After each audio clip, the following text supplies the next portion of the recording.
What's up, guys? Welcome back to another episode of the BlockHash podcast. Today, I have another exciting guest on the show, Doron Wesly, Chief Commercial Officer with Funtico, to talk about how they're really revolutionizing the gaming industry with Funtico. Doron, welcome to the show, man. Excited to have a really fascinating conversation with you today about what you're doing, what you guys are working on. So thank you for making the time, and how's it going? Thank you so much, Brandon. It's great. It's a beautiful start of the week. It's Thanksgiving week, and so the sun is shining. We're here to talk about Web3 games. I can't see anything better to do than this topic right now with you. Let's do it. It's one of my favorite topics. To kick it off, tell us a little bit more about yourself. I'm sure the audience will be curious to what your story is and how you got into the Web3 space, and maybe what some of that helped you lead up to Funtico as well. Sure. I'm Doron Wesly. I live in New York City. I've been in the space since 2016, 17. I have been in advertising and marketing since the mid-90s, starting with companies that you may know like Applebee's and Marriott, and then eventually rolled into the startup scene in Israel with the very first toolbar on the browser, when browsers were still, the thing between Netscape and Explorer. So I'm dating a little bit myself with the gray hair. And I've stayed in the ad tech, MarTech industry for a very long time, ultimately going to companies like Samsung in Korea. So I've actually lived in the Far East, helping market those companies, the electronics business of them. And then came back to the US to be part of this adventure of Web3. At that time, it was not as developed as today. And I love doing it. I love trying to really build businesses from the ground up together with incredible people, because at the end of the day, it's people that build businesses. And then what was kind of the inception point for Funtico? What kind of inspired that to come to fruition? So Funtico started about 2.5 years ago from people who actually come from the fintech and from the gaming industry. People who didn't look for other people's money, no OPM, in essence. They really wanted to. They had their own exit in those industries, and they recruited a former colleague of mine to really build gaming studios. So they originally had a focus on having gaming studios in Poland and in the Ukraine, as well as actually one in the US, and build games, but focused on Web3 as the foundation. And that's what we started to do. And we were building towards 10 titles, out of which some of them are done, completed, and have been released, and other ones are in different stages of development. Anything from very, hyper casual games that you guys are familiar with, all the way to a AAA game like EV2. So we've got a wide range of games in to play with. And as the company continued to develop over time, over the past 2.5 years, we moved from, just developing our own games to saying we believe that there is something bigger here that needs to be happening.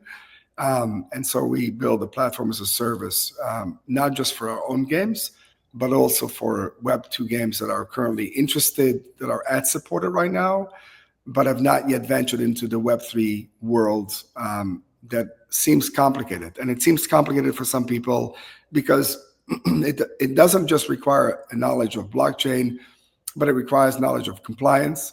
As the industry has continued to mature, I think we have all a better sense of what we can and cannot do in mature markets like Europe and North America, but also about simply payment systems. On-ramping, ramping. Customers who are coming with credit cards who may or may not have a wallet, especially if you're a Web2 company that wants to go into Web3 company. Anything to all the way to game mechanics, right? How do you actually make a game in the world of blockchain, which has some limitations, right? We've made advancements with layer 2, but there's still some limitations. How do you bring the excitement of those games into our world and integrate them into like reward systems? Because the two people who actually founded the company, they come from a world from incentivized gaming, right? Not gambling, but incentivized gaming, and believe that there is a lot of innovation in that space that can happen, and that's what we intend to do, and that's what we've been doing since launch, in essence. Okay. Would you say incentivization is like a huge core component for Funtico? Yes. Incentivization is incredibly important to us. We believe that, everybody loves to play a game. And you can, either play a game and get a free game because ads are supporting it, which is fun. You can obviously go gambling, which is a different area, right? You have to go to licensed entities to actually gamble. That's great as well. And then there are people who are saying, I don't really want to gamble, and I'm done seeing the ads, and I actually want to earn some cash. I want to earn prizes. And I want to be able to race against you, or I want to actually, go into a shooting game with you, or I want to just have a high score, even if it's something as simple as like solitaire. I just want to have a high score, but I want to win money. And so what we've created is a platform where we've got big prizes where people can do a simple thing as race, like, a Mario Kart style racing game like Formula Funtico, which we launched on June 6th. And if you have the best lap and you are in a tournament for $100,000, you can be the lucky person who wins the main prize from that $100,000 pool, which is $50,000. That's a life-changing event for anybody.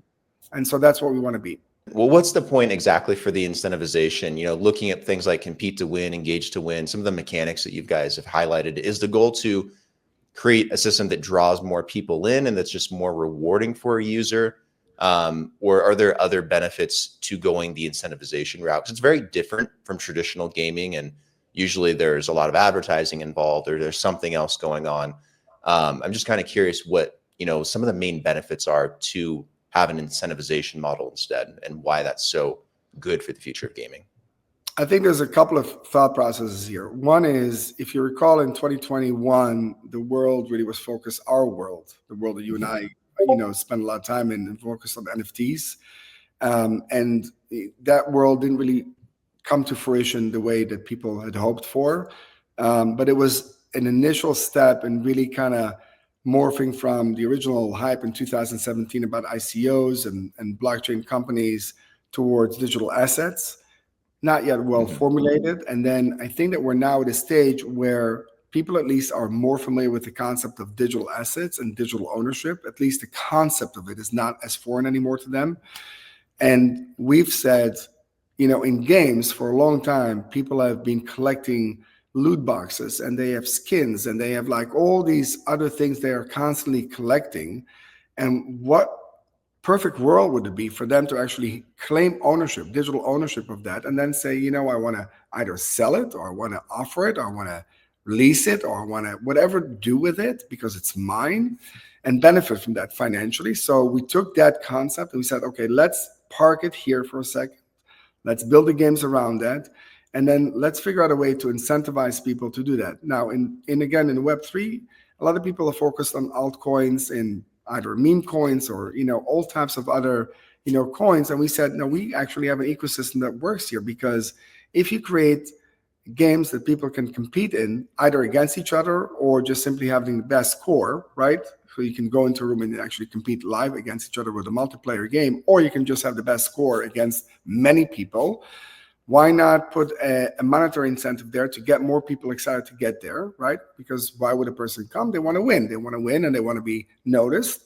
And then marry those two together. So imagine a person coming in, they use the tokens like an arcade to get access. The same way that you would go into like, in New Jersey, you can go to Atlantic City, or you can go to like, Long Branch, or even Asbury Park. You can go into an arcade, you can play, you pay $10 to get in, and you play, but you don't get to win anything, right? Other than your score or your name attached against a score. But now imagine being able to select rooms where you can play against 20 people, 30 people, or 40 people, and whoever wins that round then takes the money that was collected for that room as their prize. That's the number one component.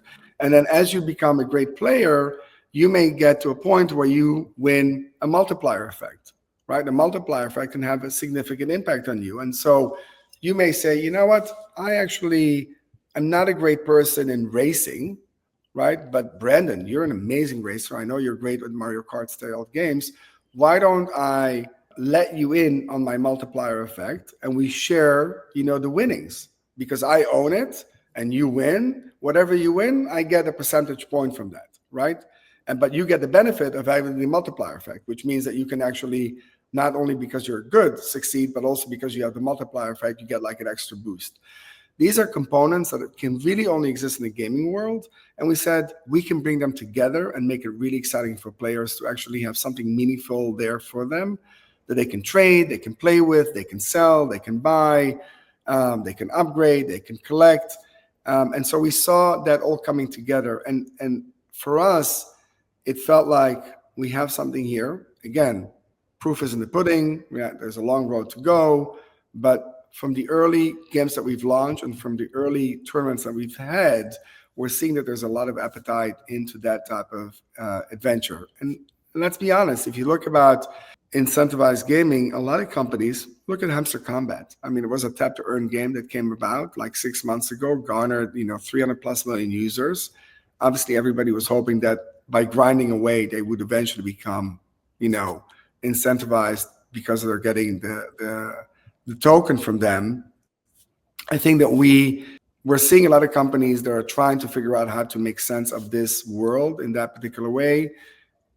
I'm not here to say whether Hamster Combat has done it well or not. I can tell you that we believe that we have an interesting approach to this for many different types of games, not just for our own games, but for other people's games that want to enter this particular world.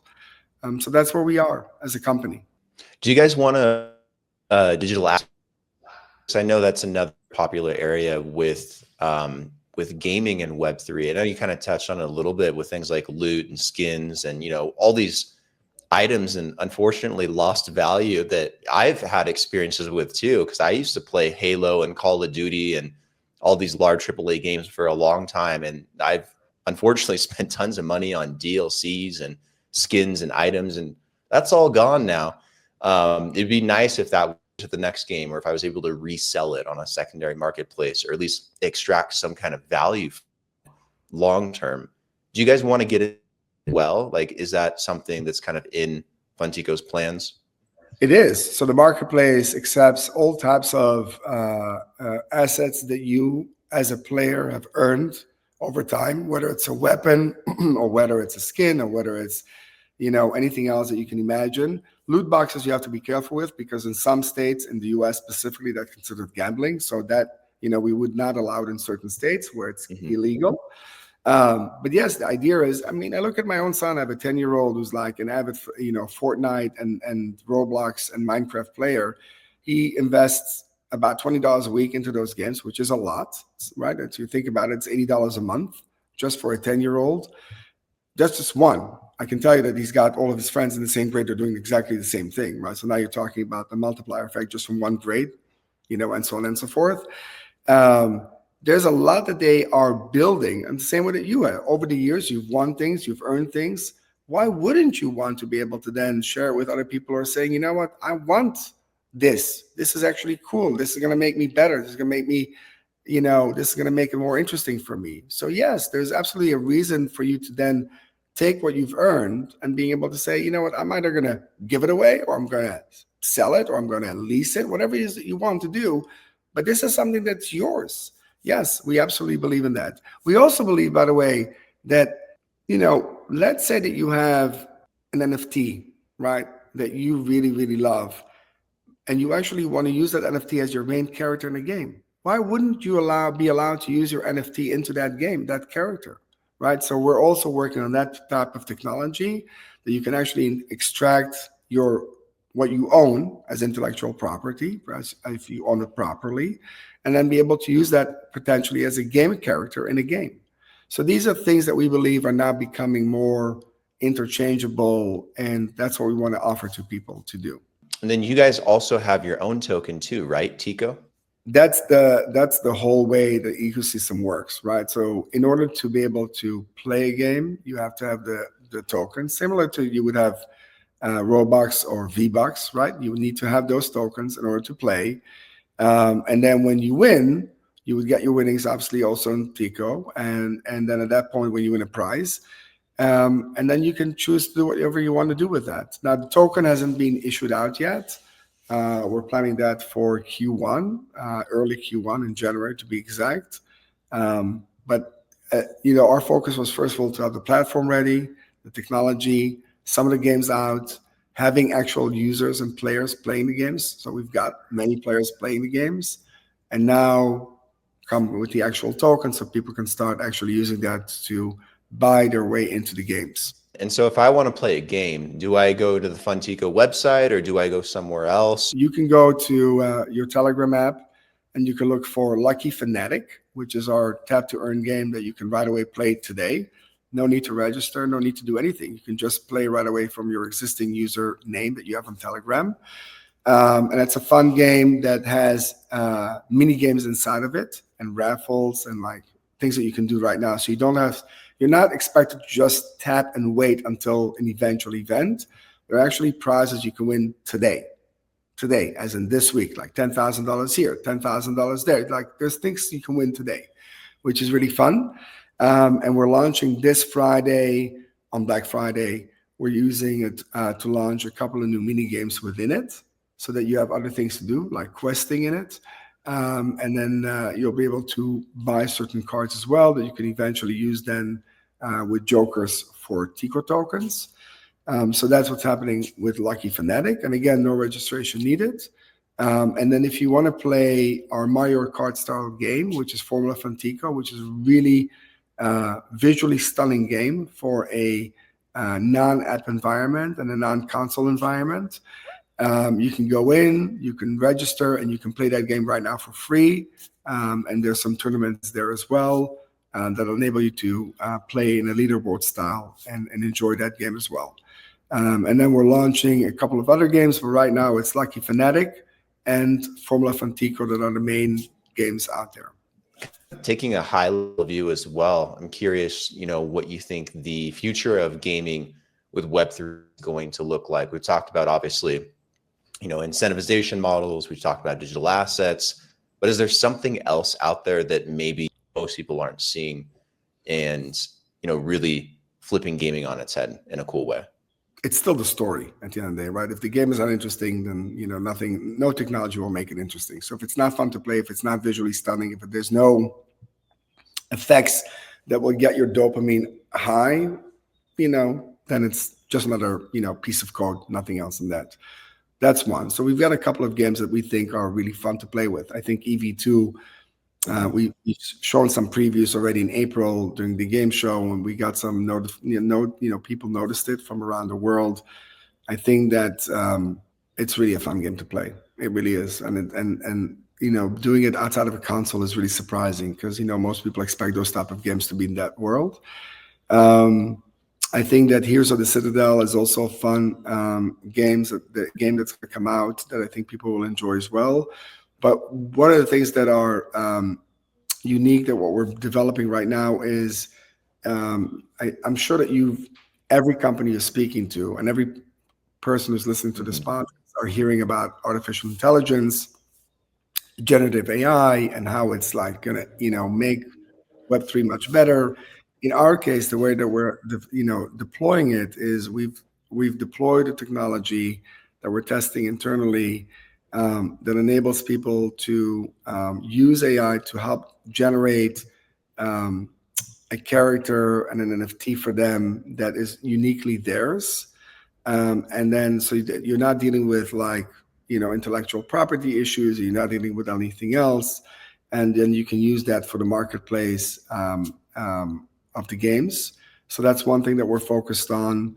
And again, we're trying to bring in the ability for you to bring in the NFTs that you own into the game as well, so that you can, if you want to race your lazy lion, for example, in Formula Funtico, you can use your lazy lion, your character, in your game, right? And I think that's really unique because you can not only say it's me, but heck, it's really me because it's the NFT I own. So that makes it more exciting for people. There's other things that we're coming with, but those are some of the aspects that we think are going to make the gaming more fun for people to play with. Plus, and this is something that not many people do, is we're committed to big prize tournaments, right? A lot of people will offer you you can win, a couple of dollars here, you can win a couple of dollars there, maybe you can win a nice T-shirt. We're committed to like big prize money. We've done already a couple this year, right? We started with on June 1st, June 6th with a $100,000 tournament. We're coming up with a commitment to hold that 12 times next year. So every month there will be a $100,000 tournament for people to win with really fun games that they can work with. And I think that that makes us also unique. So we're going to bring not just cool games and not just a fun platform.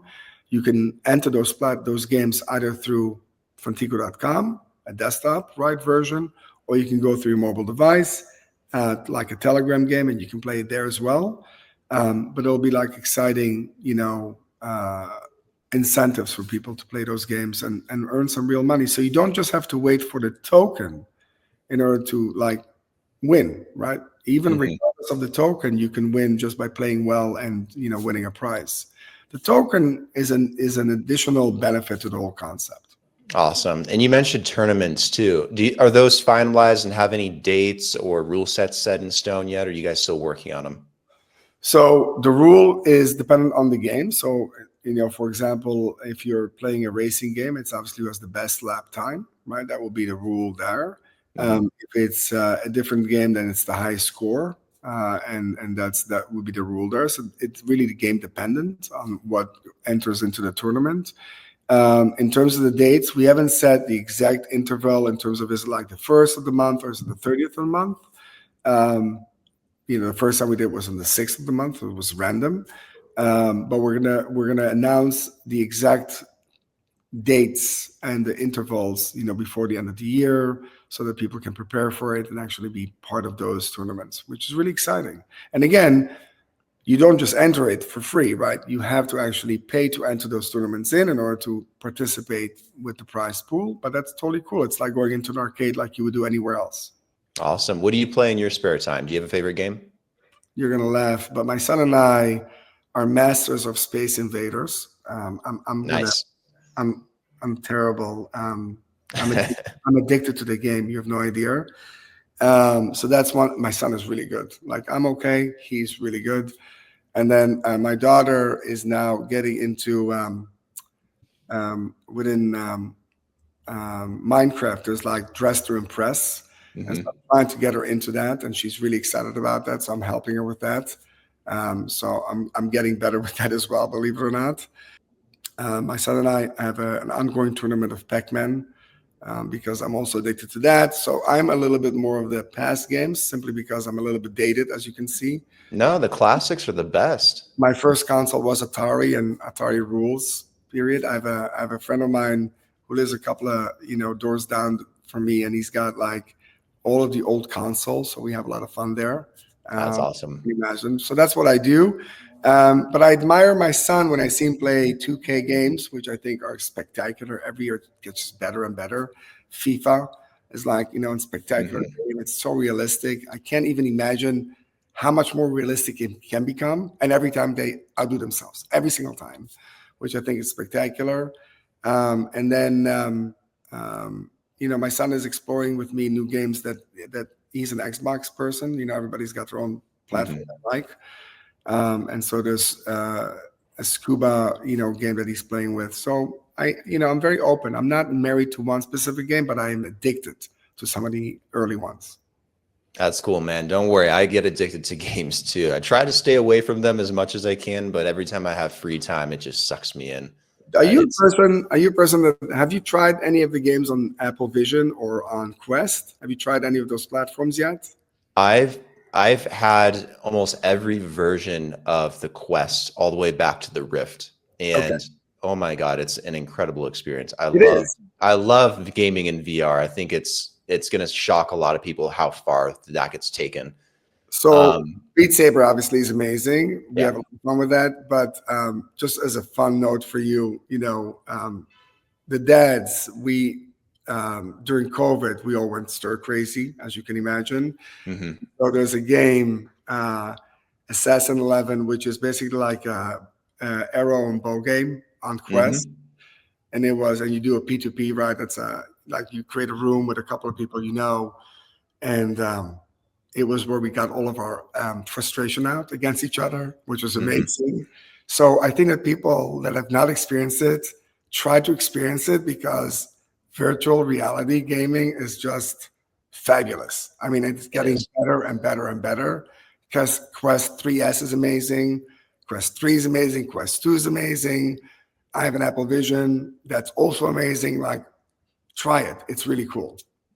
Absolutely. The Apple Vision is the only one I haven't tried yet. And I think it's just because I wouldn't probably use it unless it's for productivity. But from a gaming standpoint, I think I'd just get another Quest at this point. I was thinking about getting the 3 or the Pro. Uh, Do you have a preference and what's better? I would say that the Pro is, it's yes, get it. They're becoming better and better. And again, the price point, especially this week, is reasonable. I'm not saying it's cheap, Obviously. but it's reasonable. We're in Black Friday week, so everything is more reasonable. Everything is more reasonable. I agree. What's your favorite game, just so I know? I like the card games. I used to go in and play either poker, or I would play Cards Against Humanity. It sounds silly, but I love the community aspect of it, being able to sit down in virtual reality and like hold everything in your hand and like play a game. But also like communicate with all these people that you don't know, but it's so communal in a fun way. So I like that stuff. And there's some shooting games starting to come out. Obviously, the bow and arrow, Beat Saber, those are all good classics for the Quest. So I need to get it and try and see what else they have. I'm sure they got a lot more games now, but I've always had a blast. It's very immersive. Awesome. And then where can people go other than the website? Do you guys have a community? I know you mentioned Telegram a few times. Do you have social presence? Yeah, I think we have a good social presence. We have about 83,000 people on X that are following us and engaging us. And we have about, I think, 23,000 people on our Discord channel on Funtico. So please come. It's a very advanced channel. It's actually led by Liam Abu, who up until recently, and he still does it, leads the largest gaming community in Israel. I think there are about 300,000 people in that community. So he's now leading our community as well, which is amazing. And then we have Telegram, obviously. We've got a good presence there. I think about 23,000 people as well. So that's the Funtico main channel. And then there's like the sub channels, announcements, and all of that stuff that you can find us. And then we have our Medium. So you can, the simplest way is, if you're a person who loves Telegram, go to our Telegram channel. If you're a gamer, you love Discord, just join our Discord and start participating with that. If you want to test some of our games, go test them out. You can play them for free right now. Doesn't take much. You don't even have to download anything, which is amazing. It works on all platforms. So just enjoy it and see if you like it. If you love it, let us know. If you think it can be better, let us know. We're always here about to improve, and we've got some cool games coming to you as well. Awesome. Doron, it's been a pleasure having you on today. Love what you guys are doing with Funtico. You got me excited. I'm going to play some games later. I'm going to give it a shot myself. So thank you for sharing with the audience as well. And let's do another episode in the new year. Let's do a part 2 and talk about other stuff that ends up coming to Funtico. Thank you so much for the time. Thank you for taking time to get to know us. And I hope you'll have a beautiful week. And again, I hope that you and your family will have a great Thanksgiving this week, if you're in the U.S. Likewise, you too. Have a great Thanksgiving. I'll be doing the Colombian version of that, but of course. Perfect.